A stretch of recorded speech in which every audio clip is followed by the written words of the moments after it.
Hello everyone, and welcome back to another Strategoi video. It's a Saturday, and it's a big Saturday. Jonas is with us because we are talking about basically the whole reason the channel exists, the Lumineth Realm-Lords.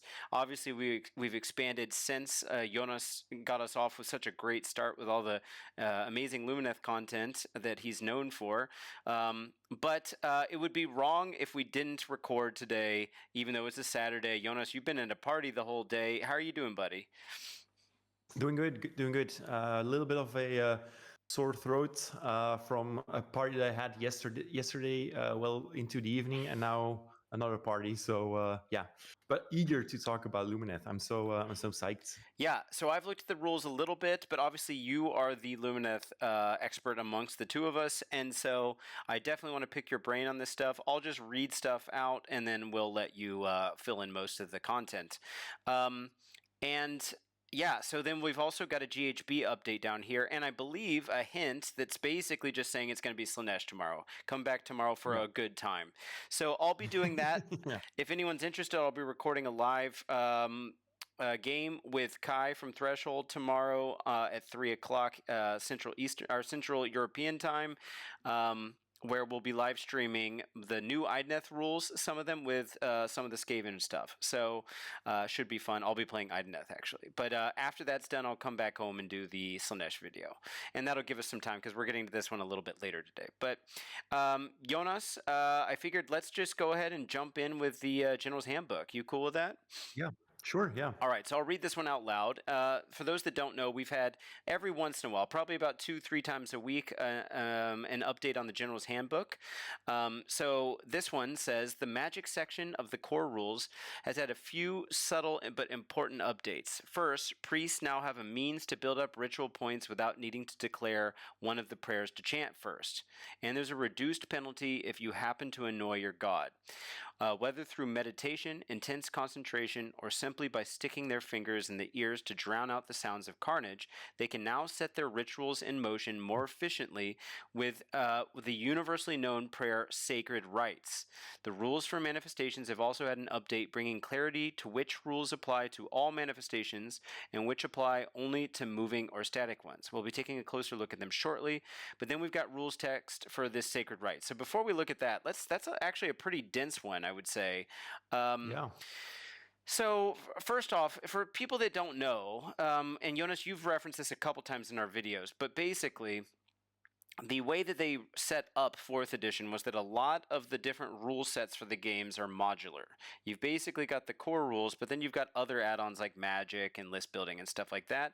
And so you've been referencing that this is probably the lever they'll be pulling on to address different game imbalances or whatever in the future instead of just changing rules straight up. So this way, if you want to play with the old magic thing, there's nothing stopping you from doing that, but they're going to be balancing the points around what they're changing here for the season, of course. So it sounds like magic and prayers are getting a lot of changes here. They're calling them subtle, but it doesn't sound all that subtle. For example, like saying that priests don't need to build up ritual point or have a means of building up ritual points without needing to declare one of the prayers to chant first. So for people that don't know how that works, is basically you would pick a prayer that you were going to chant, and then you would get the choice of either letting it go off if you have enough prayer points or just banking them. We call it banking. That's not an official game term. But evidently now they're saying you don't have to waste that prayer, because what that meant was you were committing to using that prayer. So if you had 3 priests, they had to be chanting different prayers to build stuff up, and maybe you've got to be real careful about which one they are throwing away essentially by committing to it. So it sounds like you don't have to do that. And there's a reduced penalty if you happen to annoy your god, which is rolling a 1. You lost D3 banked points, which wasn't really the end of the day because like you weren't taking damage at least. Yeah, go for it. I think that'll still be a thing, Ryan. I think what they're talking about here is just the universal prayer that you see here down below. But I'm referring to this sentence right here. Yeah, but that sentence is just what they're talking about for the Sacred Rites. I think that's what they mean. Okay. This is a universal prayer. It's unlimited. Okay. It's safe because you only lose 1 ritual point instead of D3. So I think this is just the the tool that they give priests now, in case you just don't care about the prayer but just want the points, right? Okay, I got you. Because I'm live reacting to this, so I haven't read this prayer Yeah, yet. But anyway, so I'll read that, and then I'll probably be on the same page with you. So it's a your hero phase, so not in your opponent's turn unless you magical intervention, which gives you permission to use it, as though it's your hero phase. Pick a friendly priest to use this ability, then make a chanting roll of D6. On an unmodified chanting roll of 1, remove 1 ritual point instead of the D3. Okay, and give a number of ritual points to the priest equal to the chanting. Okay, I see what you mean. There is one downside to this, is that even though it's unlimited, because it's unlimited and it's been phrased that way, it still means that if you have a 2-level priest, now to be fair, there aren't that many 2-level priests. Like Vizik is 1, Ionis is 1 now, or has been, I can't remember. And then I think we just got another person that got bumped up. That was the new Stormcast guy. Some other stuff like that. But anyway, there aren't too many, but that means because you can, if you're a 2-level wizard or priest, you can only do 1 copy of an unlimited prayer, that you only get to use this once. So it's not like you're going to be able to use both of them to be taking less risk and just building up points. You're still going to, if you want to use both of them, have to use the second one on a real prayer, like one that actually does something other than give you points. Is that, are you reading it the same way I am? Yeah, absolutely. Okay, cool. I can see a world where they actually allow you to use an unlimited spell or prayer multiple times on the same guy with the new changes that they're not actually, clarifying here, but I could see it happen. Yeah, sure. Yeah, they would have to change that as well. But even if they don't, it's still, you get one less spell you're throwing away, right? One less prayer. Yeah. Okay. So, and then they're talking about manifestations getting an update, which is something a lot of people have complained about, at least being more obvious. I mean, anyone that's got an original copy of the core book probably knows how many things you'd had to write into your book with errata or clarifications. My page is like almost full because I write in my books, and there's just been so many, and hopefully they'll make it a little clearer. But they said that we'll be taking a closer look at them shortly, so that's good. Any other comments about this stuff, Jonas? No, I mean, clarifications on the manifestations are really needed. I still think they're, even with all the changes that they've made so far, it's still very clunky. They're all definitely improved from previous iterations, but sometimes it just feels very wrong. If you get faced off against someone who's running Forbidden Power with the bridge, and they're not actually using the bridge for its means, but just for the big base, then there's something wrong with your rules for manifestations, right? I guess so. I mean, that's the main way to use it, really. Most people, and partly because they blocked off how much range it can actually be used for to teleport. If it's because you can't set it up very far away from itself, so the teleporting is almost dead on the bridge. You can use it for that, but it doesn't help as much as you would think. And I think people then just realized, I mean, honestly, most endless spells are used to either block off like setups outside of 9 of things, or they're used to block off lanes. I mean, that's the number way. I mean, I just think that's an endless spell problem in general. It just so happens that one's got the biggest bases. But but yeah. I mean, honestly, I think those manifestations are going away by the end of the edition anyway. So the generic ones, I think they'll get replaced with the faction ones. Okay, so on to some Lumineth stuff. You psyched? Yeah. I don't know. Yep. You want to give it a too long didn't read? Are you happy with what you've seen today, or? I don't want to declare it yet. Okay. Personally. Okay, sure. So I have looked at these already, at least the battle profiles. Nothing changed with the bannerblade. Still able to be taken as the same Lumineth Paragon. All this stayed the same. Light of Eltharion went up 40 points, if I'm not mistaken, and then the rest stayed the same here. So let's just jump on in. So Light of Eltharion. I'm gonna Jonas, since you're gonna be weighing in on all the value here, I'm just gonna be talking about the changes, if that's all right. Perfect. So the weapon wheel, we've got 6-inch move, 6 health, control 2, 3-up save, and the 4-up ward has been boosted. It was a 5-up ward, so obviously that's big. And if we look at the keywords, we've got unique, hero, infantry, ward is now 4+, order, Lumineth Realm-Lords, and elf. So nothing changed besides the ward, which is huge. There aren't that many 4+ wards floating around in the game. And now granted, he's easy to kill. fail with weight of dice. He's got 6 health. But let's see what else, everything else is going on, because this is a traditionally complicated war scroll, or has been. And it looks like it's actually not that complicated down below if I look at it. But I remember in the 2nd and 3rd edition books, it just had rules for days. So, all right. So I'm going to look at the ranged weapon here. Searing Darts of Light has been 12 inches, 3 attacks, 2s, 3s, minus 2 d3. So if I'm not mistaken, nothing changed there. Is that correct, Jonas? Yep, correct. Yep. All right. And then the melee weapons. We've got the Fang Sword of Eltharion. This has been traditionally 4 attacks, 2s, 3s, 3 rend, 3 damage with crit 2 hits, and it looks like we got a pip of extra attacks. Yeah, So extra attack. nice. Okay. And then the Selenari Blade was on the index, or is still choosable if you really want it. 2 attacks, 2s, 3s, minus 1, 3 anti-hero and anti-monster, plus 1 rend. So that one didn't change. Is that correct? Yep. Cool. All right, so we're looking at +1 attack and +1 ward thus far. Now I'm going to go to the abilities that were on the index version of the War Scroll real quick, and then we'll take a look at what's actually on the War Scroll. So the Spirit Armor, which doesn't seem to be there anymore, was the thing that made him unrendable. Ignore all modifiers to save rolls for this unit, positive and negative. I was saying something about this the other day with, which army was it? Oh, the Seraphon. There's an artifact or a heroic trait where you could make someone ethereal. But all their heroes are on like 4-up saves, but he's on a 3, and that one actually does quite a bit of work, especially considering he had a 5-up ward. Obviously, he's losing it, so now he's, I guess, rendable, unless there's a rule I haven't read yet. But still, 3-up, 4-up is still really solid profile. And then we had a passive ability, Supreme Swordmaster. Ignore negative modifiers to hit rolls and wound rolls for this unit's attacks. In addition, ignore negative modifiers to the characteristics of this unit's melee weapons. So if that sounds like it's unnecessarily wordy, it's basically saying ignore the hit and wound modifiers for all attacks, including shooting and the ranged weapon, and then more specifically, ignore any modifiers whatsoever for the melee weapons. Am I interpreting that right, Jonas? Yeah, and only negative modifiers. Oh, okay, negative. Yeah, sure. Yeah. Oh, yeah, cool. Nice. So you could all attack him, but he doesn't need it. Yeah, you don't need it, but in case you go up against another Lumineth army with -1 to hit. Sure, fair enough. Okay, so the new rules are Supreme Swordmaster. Ignore negative modifiers to hit rolls and wound. Oh, it's exactly the same. Okay, check. Yeah, cool. They only changed the color of the banner. Oh, that's why I didn't register for me. Okay, cool. It's the same. All right, but it's not for the shooting attack then. Oh yeah, it is. It's exactly the same. It is the same. It's only worded slightly different. Okay. Only a minor change. Sure, it's 1 sentence less. Okay. Okay, cool. But nice. in effect, it's the same thing. Nice.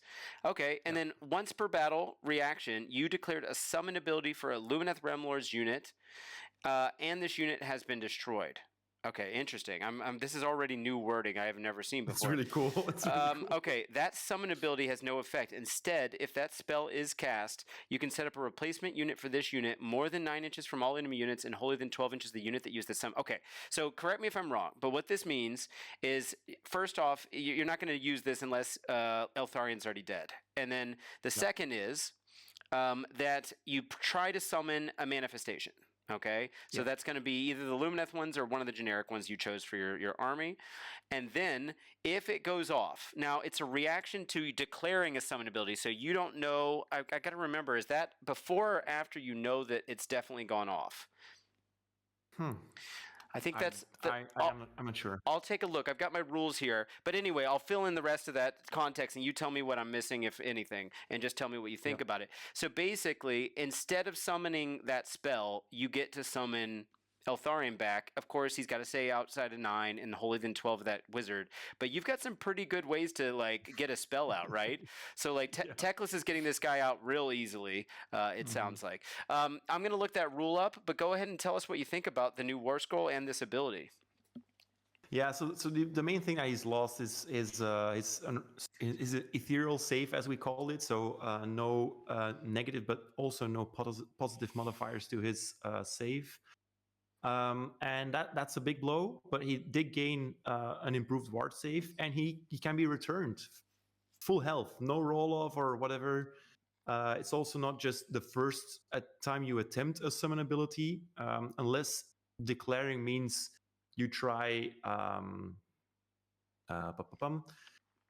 if it means you declare a summon ability and it can be unbound, for example, then that would really suck because you can only use it once per battle. So once Ryan clarifies that phrase there, that would change my opinion on the war scroll quite heavily, actually. But so far, I mean, getting a free +1 attack on your Fang Swords, which already deals massive amounts of damage with 3 rend and 3 damage, hits on 2s and wounds on 3s, is very nice. The improved ward is very nice. And now, you might think, oh, but being ethereal was so nice, and it's basically a form of a ward save. Sure, but now you get a double save, and keep in mind, you can actually improve his save now as well. So whereas before you wanted to take him out with low quality of attacks, I think that's still the case.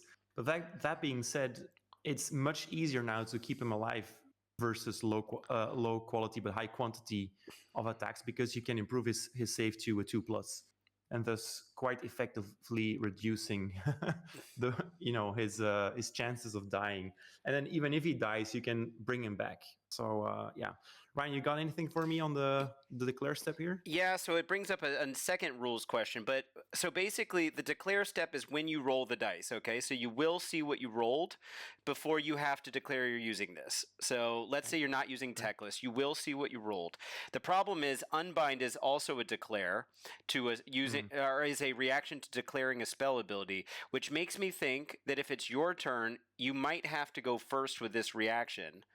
And then your opponent, I don't know, and they've recently FAQ'd this. Like the sequence of passing or not passing, but is a little confusing. But I think how it works is that you would have to react to it.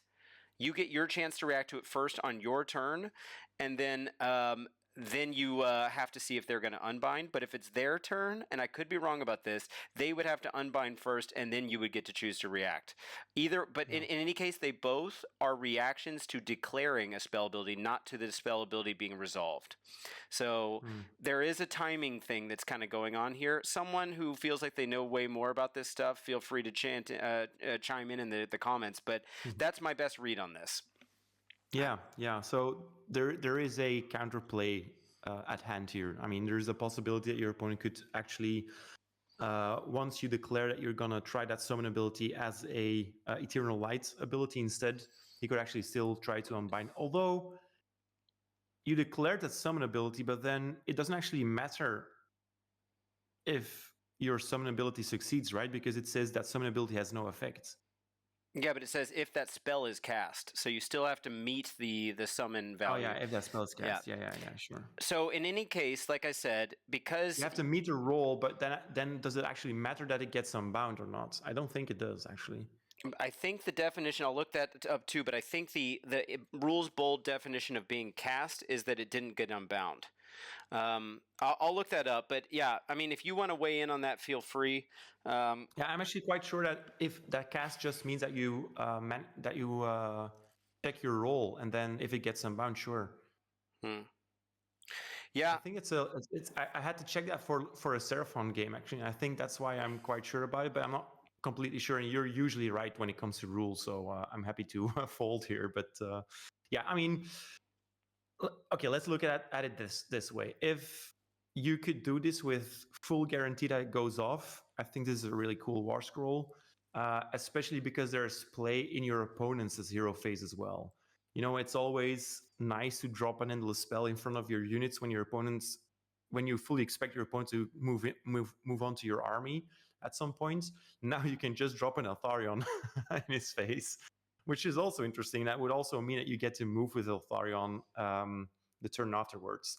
And you got to keep in mind, even with only 6 health, a 3-up save and a 4-up ward is not nothing.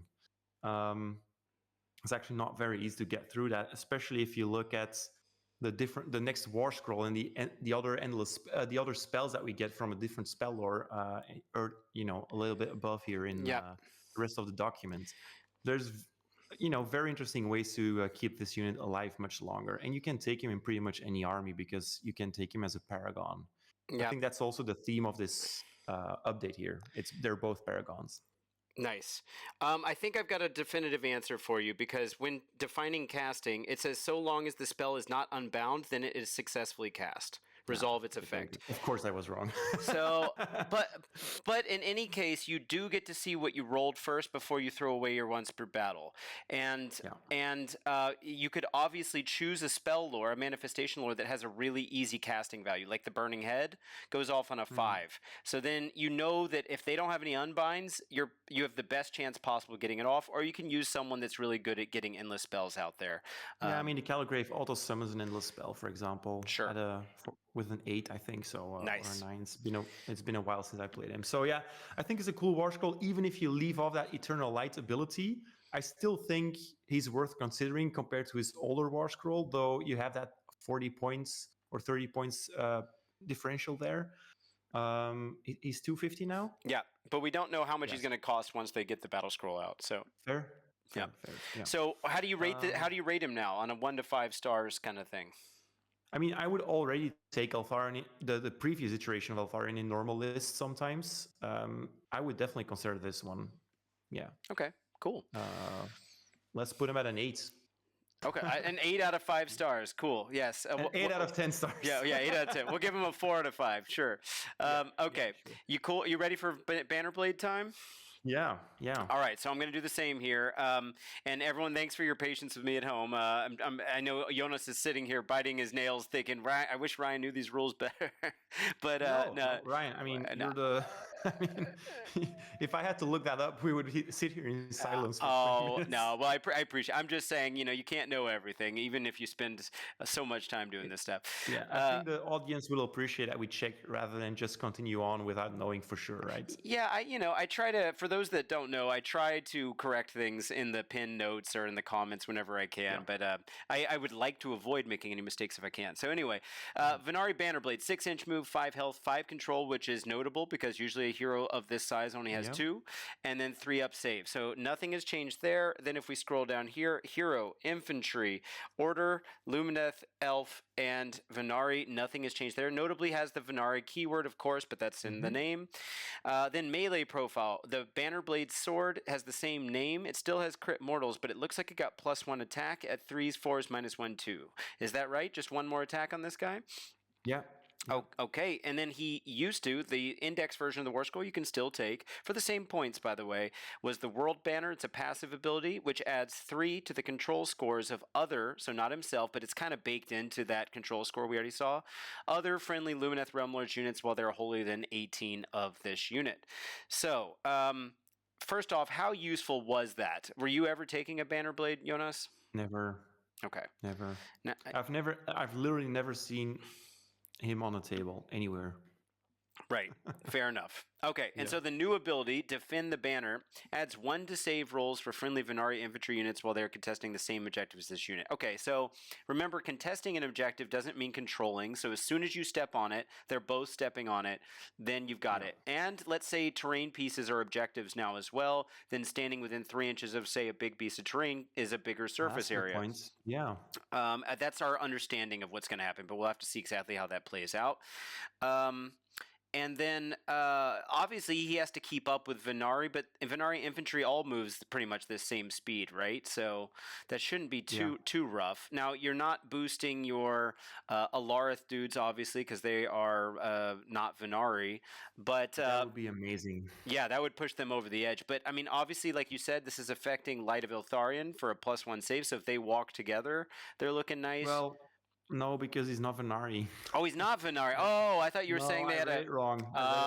Check. Okay, but who is Venari? So the 2 Lord Regents, but they're not infantry. Who else have we got that qualifies? Well, Elani and Elthor are Venari. Okay, all right. So that'll be nice. They have a 3+ save. So, but yeah, then that's a power pair, of course. But is that worth the 130 points you're paying for him? Probably not. But walking around with some Wardens or some Blade Lords, right? That would be nice. Blade Lords would be interesting. Blade Lords is an interesting choice, and Sentinels for different reasons. I think if you're pushing forwards with this guy and a couple of Blade Lords, that's actually a nice combination. Though, again, the Blade Lords actually also want a Scenari hero close by for the 5-up wards. So then you're running let's say 2 Blade Lord units for 260, I think, or 280.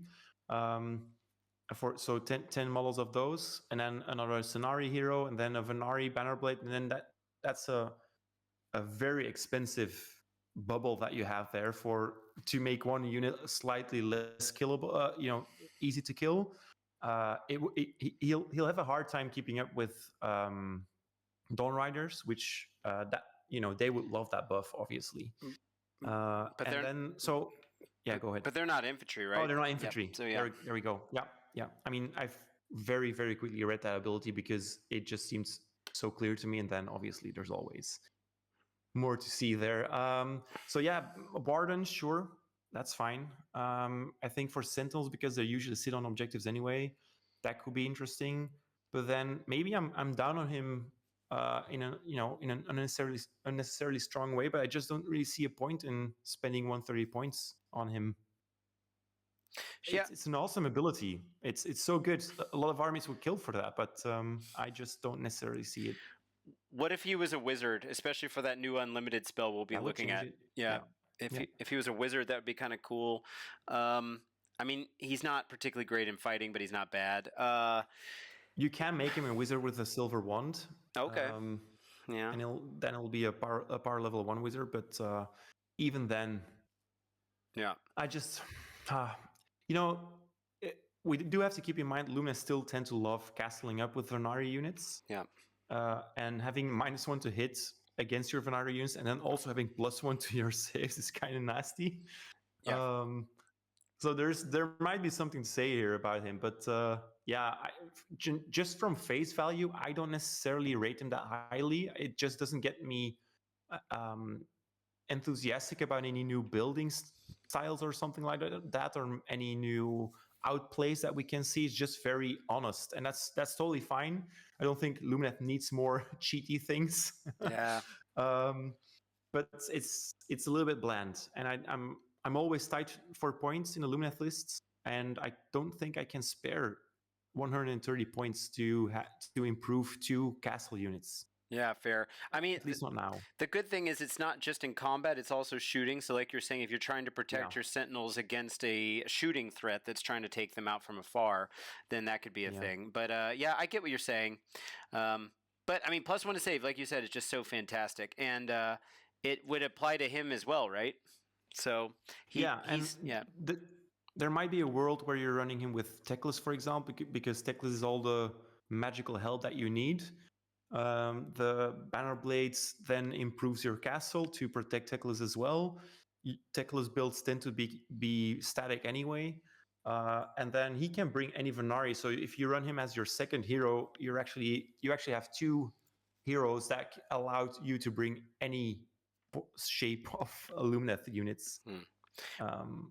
When you say he's protecting Teclis as well, do you mean just by supporting the other people that are like bubble wrapping him? Obviously, Teclis not Venari nor infantry, so Okay.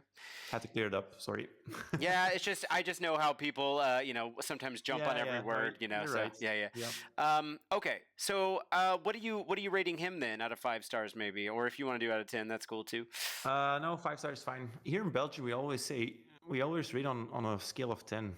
Oh, but even in our own videos, we did 5 stars. Yeah, I know. Yeah, all right. Okay. A 2, I think. Oh, okay.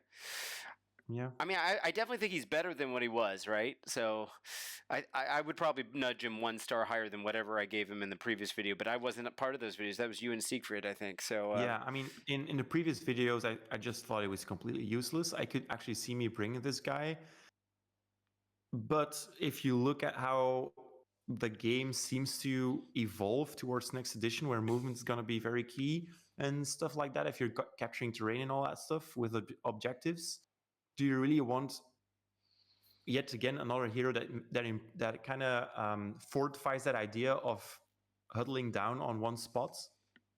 Of course, you could move up. You could still use it to contest stuff in the front lines as well, but that depends on the missions, to be honest. If you get a lot of missions, like the mission where you're draining the objectives, what is it called? Lines, I think. You have a lot of limited resources. Yeah. Limited resources. Where you have a lot of objectives in the middle, then obviously you're contesting objectives all the time. Yeah. So that would actually be quite interesting. Yeah, we'll have to see if we have one of those in that the new GHB. Yeah. And then one last question before we move on to the other rules. I can imagine that a lot of Lumineth players were hoping for a new War Scroll for Techless. Is there any version of you that's disappointed that we got these two instead? No, I didn't expect Techless at all. I don't think it would fit on a page in a satisfactory way. Okay. What I expected was not Eltharion, but anything that's Alrith, anything. I just don't understand. They hinted at Lumineth with the phrase "we hike up a mountain and bring your sunglasses." Yeah. So I could see the light of Eltharion for the sunglasses, but where's the mountain in this form? You know, I don't know. It feels like they released the Alrith units in the first book, and we've never had a time where they were very, very competitive or interesting to play. You had this very short period window where they were actually kind of all right, but I was at the start of an edition, I think. I don't know. I wanted something for the Stone Mage. Just gonna give it, do the shout outs. Stone Mage is so uninteresting to me. It needs something. Nice. Well, for what it's worth, and Teams is a different type of format where you can build weirder lists because you have the power of pairing into specific matchups. But the most popular Lumineth list, if I'm not mistaken, was in fact Alarith and Cows at Worlds, and it was quite strong. So it might be that it has to be in the hands of a really skilled player. It might also be that it has to be in teams, but in any case, at Worlds at least, it was quite popular. So and I have to admit, it's just the Alrith playstyle is just the total opposite of what I like to play. And you know that from our trial games that we did when we were practicing for a tournament that I eventually was ill for. It was just it's just so contrary to my playstyle. But anyway, let's move on. Sure thing. Okay, so I was thinking, let's cover the spell lore second, because I think I'd like to spend a little more quality time thinking about all that stuff. I think we can hit these a little faster. Is that okay if we do the heroic traits first? Yeah. Okay, so remember, everyone at home, they have also leaked that if we have less than 2,000 points in our list, maybe 20, 30 free points, you can start to buy additional enhancements. So even though I'm going to be treating this as though the heroic traits are a one-for-one replacement of the list that I'm about to go through that we've already had access to, technically it sounds like we're going to be able to pick and choose if we need to. So just keep that in mind.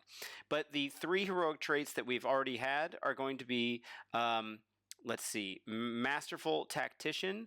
That was a reaction to declaring a redeploy where you got to get at least a 4 for that one unit that was holier than 12 of the guy bearing the heroic trait.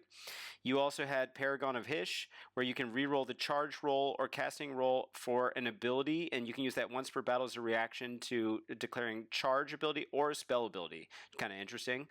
And then you had Perfect Strike, once per battle, any combat phase, so it could be in your opponent's. Pick an enemy unit in combat and then do D3 plus 3 mortal damage on the target, but it's a core attack fight ability, which means you're doing it instead of your own profile. Jonas, out of those 3, which one's like the go-to? They don't seem really... I mean, the redeploy seems probably like the default setting. Is that true? Yeah, I mean, I've seen it change over the months, actually. The redeploy was very popular at first, but then I saw Perfect Strike for a while when the Caligrave was popular because he wanted to be on the front line-ish. And then there was a time, I think, where you could fight out of the temple or something like that. And then people loved that idea. And now I actually see Paragon of Hysh sometimes. But from what I understand with the Paragon of Hysh, but obviously I'm still not clear on how direct reactions work. It says you declared the charge or spell ability. So this feels like you do it before you actually roll. Is that correct? No, the roll is part of the declare step. So you resolve everything and declare first. Yeah. Yeah. Okay, cool. Yeah. Okay, so now we've got Flawless Commander, which adds 2 inches to the move characteristic of friendly Lumineth Realm-Lords infantry units holding than 12. Basically, it's the Field Sergeant rule that we're losing in the GHB that was part of one of your Honor Guard choices for Italic's hero. So now it's just getting moved into certain armies. We've seen a few of these examples already in these Scourge of Ghyran updates, because some armies really need the extra 2-inch move. I can imagine this would be extra popular in an Alarith Stone Guard kind of build. It's amazing. Yeah. Then we've got Either Court's Requisitioner, which adds 3 to the casting roll for that spell once per battle when you declare a spell ability for a Lumineth Realm-Lords wizard within this unit's combat range, which means it could be on a wizard already and they could use it for themselves, or they could stay huddled up with another wizard and have multiple choices, or it could even be on a non-wizard and just always kind of try to be within range of a wizard. So like Teclis isn't going to need it, but say you had Alani and Elithor, and which they can't take a heroic trait, but you could put this on someone who could, and then you could give it to that person. So that's kind of interesting. What do you think of that one? I'm not leaning towards it. It could be interesting if you want to pop off your ward spell for the original spell lore of the Lumineth Realm-Lords. But once again, I'm looking at the once per battle phrase there, and I'm thinking, how long are they gonna stick to the wording of once per battle, and which time are we moving on to twice per battle to balance out certain abilities that are super interesting to play, but are just not good enough for only once per battle compared to the other stuff you get all the time. Would you rather it be unlimited, but you have to roll a 3-up? No. All right. So yeah, I think I'd still want that once per battle to get that one spell off. But yeah, I get what you mean. And we'll talk about all 3 of these in a second, but I just wanted to quickly get your opinion on that one. And then any combat phase for Martial Perfectionist, pick a visible enemy unit within 12 of this unit that is damaged or that had any model slain this turn to be the target. Roll a dice on a 3-up, add 1 to wound rolls for combat attacks made by friendly Lumineth Realm-Lords infantry units, so all of them that target that enemy unit for the rest of the turn. Yeah. There you go, you've got the 3-up. Yeah, there we go. I mean, it's any combat phase, so you could use it up to 10 times per game. Yeah, it's very interesting. And the thing is, we were kind of talking about this with Seraphon the other day, but no one got to hear you talking about it, was how do you trigger, we were talking about the Carnosaur's ability to get extra damage if he's fighting into something that's damaged or near something that's damaged. How do you trigger that? They had to have had something slain this turn already, and this is before combat has started, right? This is in a combat phase ability, so no one has exchanged blows yet. So it has to be through shooting or magic. Now, granted, with the new spell we're going to see, Unlimited spell, that's really easy, or with the shooting in the army, that's not hard at all. But then it's on a 3-up. Yeah, go for it. No, it's just there's so many shooting attacks and small shooting attack profiles on all of our heroes. It's not that hard to trigger this, I think. Okay, so what's the ideal Lumineth Realm-Lords infantry unit that wants to be getting a +1 to wound? Who needs it? Yeah, so there's the rub, right? All the melee focused characters that we have are named characters. You definitely don't want the Lord Regent in combat. That he's not good enough for that. Neither is the bannerblade, to be honest, but I could still see him being the best choice for this because none of the scenario are good. The Lore Seeker might survive a couple of rounds, but then he's a weird pick because that just goes against his play style. So yeah, I like the ability, I like the trait in itself, even with a 3+, and I'm usually kind of iffy on those things because it's so unique for Lumineth, and elves have such a hard time wounding stuff. It's very easy to hit stuff for elves, but wounding is a different ballpark altogether. And especially if you look at Wardens right now, that would be so cool on Wardens. I see a world where you're running this on your Bannerblade and maybe 20 to 40 Wardens, having the Bannerblade's defensive buff, and then also dealing more damage with this ability potentially. So that could be interesting. But then if you look at the other traits, I mean, Flawless Commander is so good. Yeah. It's so good. Yeah, +2 move is just really solid, especially for a slower moving army. Well, and elves, Lumineth isn't even slow, but their infantry is just, it's already 6 inches. Then you add on 2 inches on top of that. And then if you cast Speed of Hish for an extra 4, you're actually once again back to doubling up movements Yeah, on nice. your infantry units, Yeah. which is just so good. Yeah, I think that's better than all of the original heroic traits personally. 100%. Yeah. I'd rather this than an auto 4 redeploy. Yeah. The martial And as you perfection. mentioned, in Alorith, this is even more potent. This is Exactly. really good for Alorith. Yeah. Yeah. Martial Perfectionist to me, remember, you don't have to put it on a Lumineth infantry hero, so it could be on even a wind mage who's getting around really easily. Yeah. And then you're triggering it, and they only have to be within 12 inches of the unit you want to pick, so they don't have to be in combat with them. A 3-up is not amazing. You mean Venari hero, right, by the way? I think you said Lumineth hero, but... We're talking about Martial Perfectionist, right? Yeah, you said you don't have to put it on a Lumineth hero, or maybe I heard wrong. Yeah, I meant an infantry hero. So okay, there you go. I was reading the whole thing, Lumineth Realm-Lords infantry hero, but I might have left that out. Okay. So anyway, the point is your hero doesn't actually have to be at risk to be able to use this ability. You could be floating around in the backfield, trigger this thing. They don't even have to be in combat. Roll a 3-up. Yeah. Now your Blade Lords don't really need it for perfect strike, but they could definitely use it for the weight of dice attack. That's true. Yeah. I actually think this might be for certain builds, and obviously the Stone Guard benefit from this too, because they're not wounding on 2s, right? So as long as they're not that good, then they're benefiting from it too. So I think there's a lot of builds where you might even pay to take 2 heroic traits and you take both of them. Oh yeah, for sure. Yeah. So anyway, yeah, people back home, we've got a lot of Lumineth players listening, so let us know what you think about all these guys. Yeah, I'm really curious. I haven't read the our Discord chat yet on purpose because I just wanted my clear opinion and not be influenced by anyone else. But I'm very eager to read the comments both on the Discord and on YouTube. Yeah, for sure. Okay, so on to the spell lores, or lore, but there's 3 spells. Yeah. So first off, the fact that there is a spell lore is awesome. If anyone deserved to get another spell lore out of all the new armies that have got new prayer spell lores, it was you guys, because it really felt like Lumineth got jilted at the gate with the with Seraphon and Zinch both getting 2, but you guys only getting 1. But here we are. We're back. Now, the way I've been doing this, if you haven't caught any of the other videos, is I'm doing the unlimited spell first and then comparing it with the other one, and then we'll talk about the other stuff. So, Jonas, you just referenced the original unlimited spell, which is Speed of Hish, where you had an holy than 18-inch range, goes off on a 5, add 4-inch to the target's move characteristic, and because it was unlimited, you could be giving a good chunk of your army for a plus 4-inch move. Now, obviously very strong.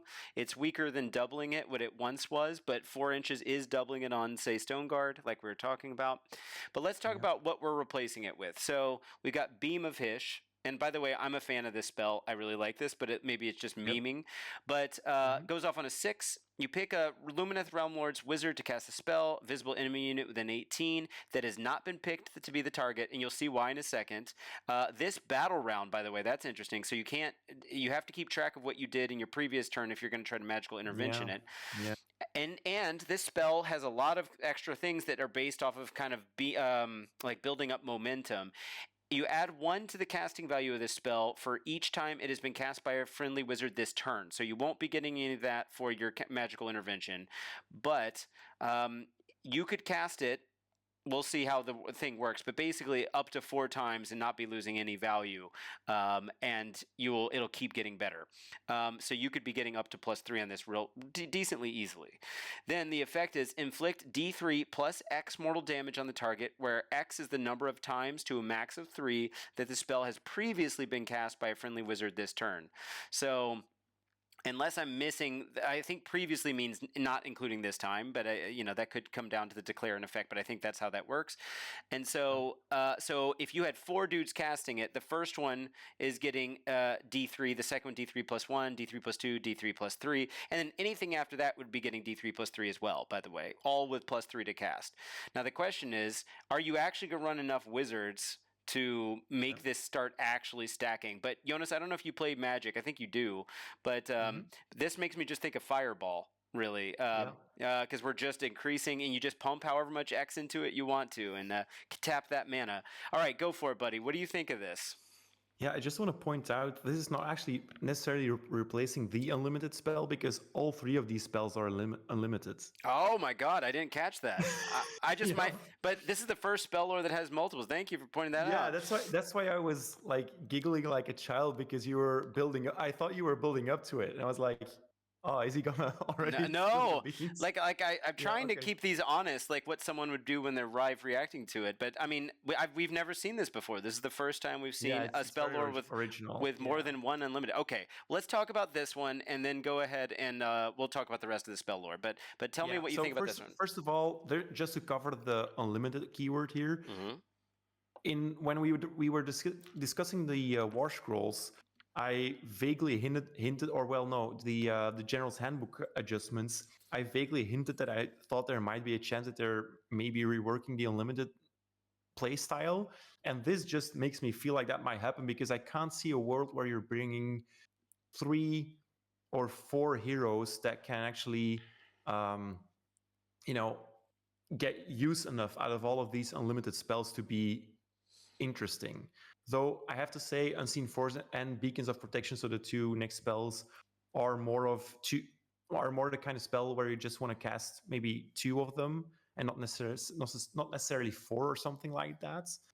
But yeah, I mean, Beam of Fish is cool. I like that we have a direct damage spell that builds. I feel like we had something in the game like this, maybe for Zinj. You would actually know this better than I do, I think.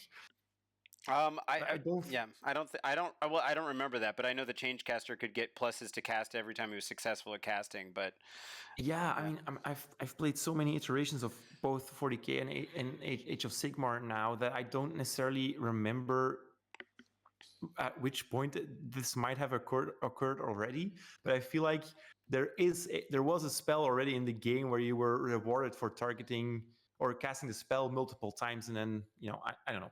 It's cool. I love the lore that you're like beaming everyone here with.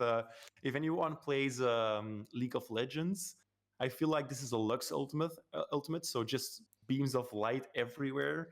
It's very cool, and it's something that we haven't seen on a Lumineth spell lore before. I think it's very flavorful. But now I've got to reweigh all of my whole things because now we're gonna have to go through 2 other unlimited spells. Yeah. Thank you. That's actually kind of a fun surprise there. I don't know. I wonder how long that would have taken me to figure out if I hadn't been had you here, because I just would have assumed there's only one unlimited spell. So Yeah. always good to Yeah. check. Okay, Jonas, I'm going to go through the other 2 that exist in the other lore real quick, and then we'll talk about the rest. Okay, so Overwhelming Heat I referenced at some point against the Seraphon stuff. Which was there was an ability they had that tested against your save value, but this kind of is the same thing. You're picking a visible enemy unit with an 18, and you're having the target's movement characteristic until the start of your next turn. Then roll a dice. If it equals or exceeds the target's save characteristic, inflict D3 mortal damage on it. So the more heavily armored they were, the more likely it was you were also doing damage. And then we had Protection to Hish, which is just a 5-up ward, wholly within 12 inch of the caster, going off in at 8, which is one of the more expensive lore spells that we've got. But yeah, so I guess let's talk about these 2 unlimited spells and then do some compare contrast, Jonas, and see what you think Yeah. about the new lore. But already I'm kind of psyched about this lore now that I know it's got. Okay. Unseen Force goes. All these go off on a 6, by the way. So Unseen Force: pick a friendly Lumineth Realm-Lords wizard to cast a spell. Pick a visible enemy unit with an 18, and then cast. Until the start of your next turn, the target cannot use run abilities. That would include a redeploy, by the way.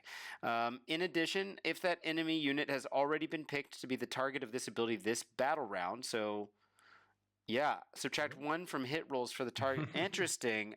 That actually changes. Okay, so Jonas, I don't know if you're aware of this, but there's a thing in the core rules that says you can't be affected by the same passive ability twice. Okay, like you can't have 2 of the same passive ability stacked on you, or 2 or more. And then they clarified that any ability that stays on you, even if it doesn't say passive in the name of the ability, like a debuff, counts as a passive ability for the whole time it stays on you. So I could be wrong, but I think rules is written as you wouldn't I know that the rule here, the effect seems to be indicating that you could be affected by this more than once, but if I'm not mistaken, at least rules is written that's directly said that that's not allowed. So that could also be a thing that the rules team might want to put a designer's note or FAQ or something about on this, because that's a little it's confusing. clearly meant to work. Yes, I agree. I agree that's what it's meant to do, but generally speaking, that's not allowed. So okay, so no run, no redeploy, and if they get picked for the second time, then subtract 1 from hit rolls for the target's combat attacks. It could be that rule it lets you be picked. You just can't. So what this is doing in a way is it might just say the picking itself makes the original one that you still have on you kick up to having 2 effects. Yeah, so it maybe changes it or it replaces it or whatever. Yeah, maybe that's all it is, and that the rule never said you couldn't pick them, but they just couldn't be affected by it twice. So maybe that's what it is. So anyway, what do you think about this? It's cool. There's multiple ways to get this to trigger twice. Obviously, you can cast it with 2 different wizards if they don't change the unlimited, wording or ruling. But you could also do the no run in in the first turn, and then in the second turn of the same battle round, you could use counterspell and do the subtract 1 from hit rolls, or vice versa, obviously. Yeah. It's interesting to keep in mind that if you're running a Venari force, you already have -1 to hit on most stuff anyway. So this might be a bit redundant in that case. But I'm looking at this and I'm thinking, how good is this for Alarith? Sure. Or Huracan, because they are fragile as hell as well. Sure. And stacking 2 -1 to hit still means that they're forced to be on a -1 to hit unless they get 2 extra buffs. So, so even if they use all the attack, it is control when you first cast it, and you don't actually necessarily have to punish them further if you don't want to. And then if you feel like, okay, they're coming on, they're approaching my force, or I have to defend myself a little bit more, then you can just go for the second cast if you want to. So it's very, very cool. I really like the build-up of this ability. Yeah, and the fact that you could have multiple wizards doing this. Now, granted, you can only do 1 magical intervention, but you could be targeted by 2 different wizards with the same spell, evidently in the same phase. So that's kind of fun too. Okay, if you're running 4 wizards, you could affect 2 different enemy units with this ability twice. Now, remind everyone at home and myself, the multicasters that we have in the army are going to be Teclis, Alani, and Elthor, I think. Are they Alani and Elthor 2, or only if you get a spell off or something? Or you choose a stance? They're power level 1 base, and then once you choose Alania to lead, then you get to power level 2. Right. And obviously, you've got the Enlightener. What's her face? Enlightener. Yeah. Yeah. Okay. So, is there a build where you take 4 Enlighteners just to make sure you get 4 instances of 2 different unlimited spells? I mean, you don't actually need to, because you also have the silver ones to improve the power level by 1. Okay, so sure. There's also that, but no, I don't think so. Okay. I mean, that would be total meme. That sounds fun. If I fun. would do that, it's for Beam of Fish and not for Unseen Force. Fair. Okay, last one, Beacons of Protection. You just cast the spell, there's no target. Until the start of your next turn, ignore the first damage point allocated to a friendly non-monster, so not the big cows or Teclis. Are the Spirits of the Wind monsters now? I can't remember. I think so. Okay, I'll look it up. I'll quickly look it up. Okay, and then non-monster Lumineth Realm-Lords units, each phase, while they're holier than 9 of a friendly Lumineth Realm-Lords wizard. Now, keep in mind, you're probably, unless you can buy 2 spell lores as enhancements, exchanging this for the 5-up ward. But this is an unlimited spell, so you could be having these holier than 9-inch auras, basically, radiating out from all of your wizards. And protecting all these units, and then you're also adding 3 to the range of to the range for each additional time this spell has been cast by a friendly wizard this battle round. Interesting. So if I'm reading that right, Jonas, that means, say you had 2 wizards standing on totally different sides of the battlefield. They one starts with 9, then you cast it again, and then it goes up to 12, but not just for one of them, but for both of them. Yes. Wow. So it's kind of like even grosser than all the trees in Sylvanet. Cool. Yeah. So if so cool. If you had that 4 Enlighteners list, now we're up to what? 18. Yeah, Yeah, yeah. that's insane. It's super cool. The spirits of the wind are monsters, by the way. Okay. Yeah, I don't actually think it's very good, but it's so cool. And once again, if you run this on Alrith, or if you run this with the Venari bannerblades, you're making your units very tanky. Yeah. Yeah, If and you take Silver 1 with the Venari bannerblade, just to clarify. Yeah. sure. Yeah, and Or remember, not even so, you could just run them in power pairs, obviously. yeah, I mean, I like the spell lore. I mean, I guess you're giving up the speed, but then you get 2 inches back for the new heroic trait. You're giving up the 5-up ward, maybe. Again, if that's assuming that we can't take both spell lores, but it might be that you can take all 6 spells, which would be cool. And then what was the other spell? Oh, Overwhelming Heat, which I guess is, Beam of Hish is just implicitly better for doing damage. Overwhelming Heat reduces your movement. Yeah, for damage, sure. Yeah. And then for the movement, but then you've got the no run ability, so maybe that hits someone. I mean, it sounds like there's a little bit of that each one of those original spells vibes in these guys here. Yes. It keeps it kind of alive and gives you a good reason to kind of switch gears to this. But I like it. I think it's pretty flavorful and interesting. It's one of the stronger spell lores I think we've seen for a while. I don't necessarily think it's an upgrade just simply for the reason that you lose Speed of Hish, because that's such a amazing ability for how our army works usually.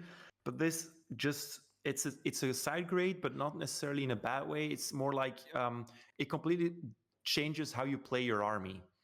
And here we're looking at if you build an Alrith force, or you have a static Venari force, you definitely bring this, right? I mean, if you're running a techless build, you don't necessarily even need the Speed of Fish. You just want stuff to be tanky, so you throw this out. Imagine maybe techless doesn't actually want Beam of Fish anyway. So, I just really like Unseen Force. I really like that ability a lot. Yeah. Especially let's put it this way: if I'm playing an Elrith build, I'm probably running this spell lore, even though I lose Speed of Fish, and that's so necessary on a lot of Elrith units, just to make him even more tanky, right? Sure. If I'm running a scenario list, so just bear with me for a second. If you've played Eldar 40k, you know there's a thing that's called the Seer Council, where you're bringing a ton of wizards and they do a lot of spellcasting. That's your whole shtick for that list.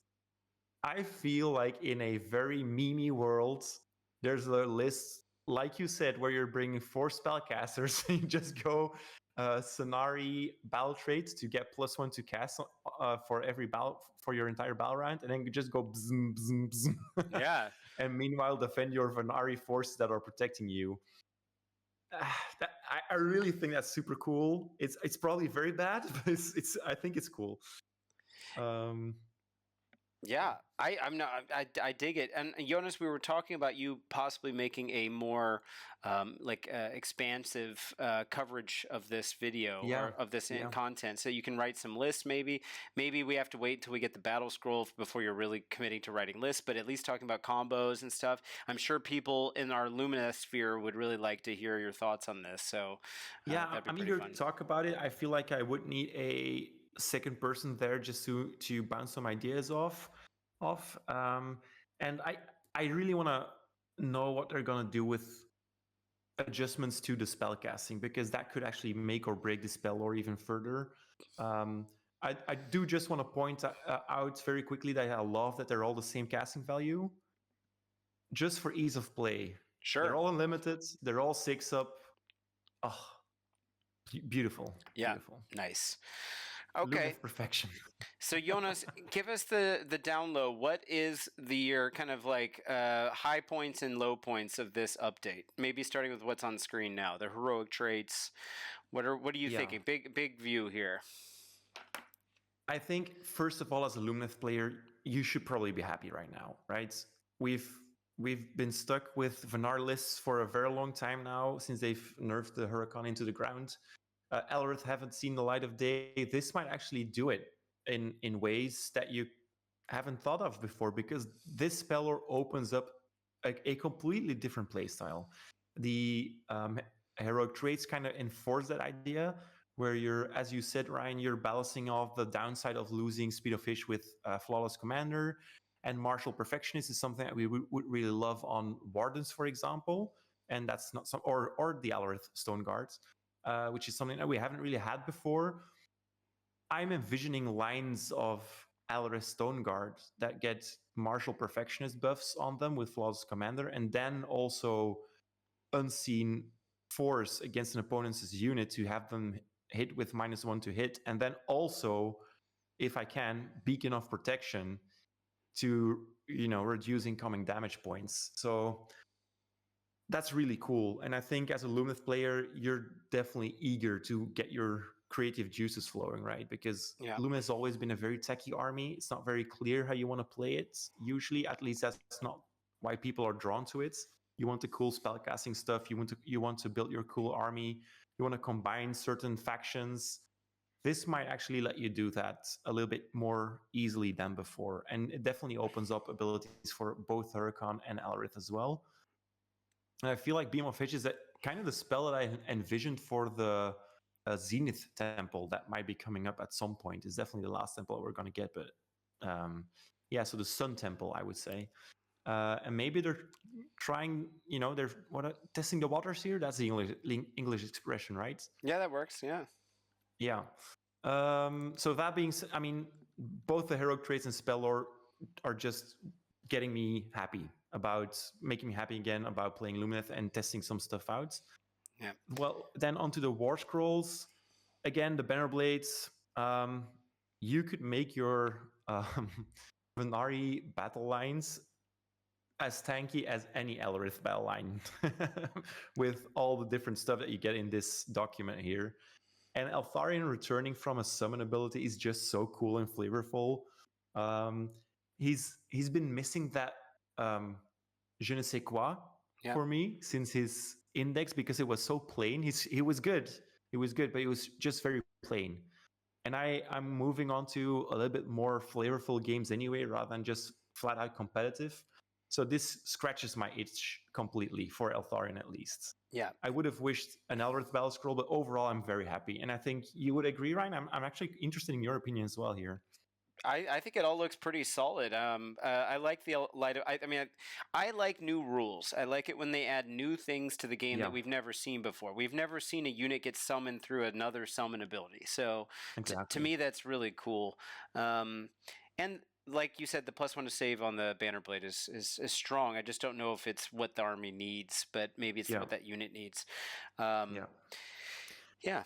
But the thing is, you can't easily dismiss anything in this document, which you can do in a lot of documents that we've seen before for the Scourge of Ghyran. Yeah. Yeah, and I want to be clear for people at home that have heard how the War Scrolls work. Like, let's say you were trying to take this version of the Bannerblade and then the regular version. Well, you can't do that. They've explicitly said you can only choose either the Scourge of Ghyran version of the War Scroll or the other one, but you can take as many copies as you legally can otherwise, not of Eltharion naturally. But imagine. But and that might lead someone to thinking that when we come to these other things, that if you choose, because this is all a Scourge of Ghyran document, that if you choose this set of heroic traits, you also have to choose this spell lore. But that's not how that works. Just to be clear, we've been talking about mixing and matching. You can take this set of something out of this heroic traits list with the old spell lore, or vice versa. You can take both of these if you want. You can take both of the original ones. You've got a lot of flexibility, and it could be even more than we're saying right now because you can buy the extra enhancements. So just to clarify, that's why we've been talking about layering these things on top of one another. There's some cool stuff. It's not like you have to choose everything in this document, even though I agree with you, Jonas, that it does sound like it's leaning a little bit more into protecting the Alaris stuff. So yeah, pretty cool. That's all I got. So if you want to close us out here, and then we'll sure, I'm actually not sure how long we've been recording right now, but it feels like a more lengthy one than the previous ones. We have, for sure. Yeah, so guys, thank you for bearing with my enthusiasm here. But I imagine if you're watching this, especially since we started this channel as a Lumineth channel back in the day, it's changed now, and I'm happy for you. But I imagine that's still our biggest fan base. You might be happy to have a longer talk about this one. But please let us know what you think about this in the comments. I actually really mean it, that I'm looking forward to your comments. And I check YouTube more regularly than Discord these days. So if you want to chat with me, please leave some comments rather than just dropping stuff in the Discord. But also, check for me there, or for each other, obviously, because I imagine we'll have a lot of different and interesting discussions in the Discord very soon, or already. And obviously, leave some likes. That's the easiest way to show us some love. Ryan has been working very hard to get these daily uploads done. I mean, if you haven't checked the Seraphon video, please do. I've recorded it once, and then Ryan has had to re-record it twice. So that man has recorded the Seraphon video 3 times now. It happens. So I mean, that deserves a like in and of itself, just for the stamina there. Yeah, as you can hear, I'm very happy about this. It's just so fun to get some different play styles in there, and I'm looking forward to more of it. So yeah, we'll see you guys in the next one. See you tomorrow. Bye bye.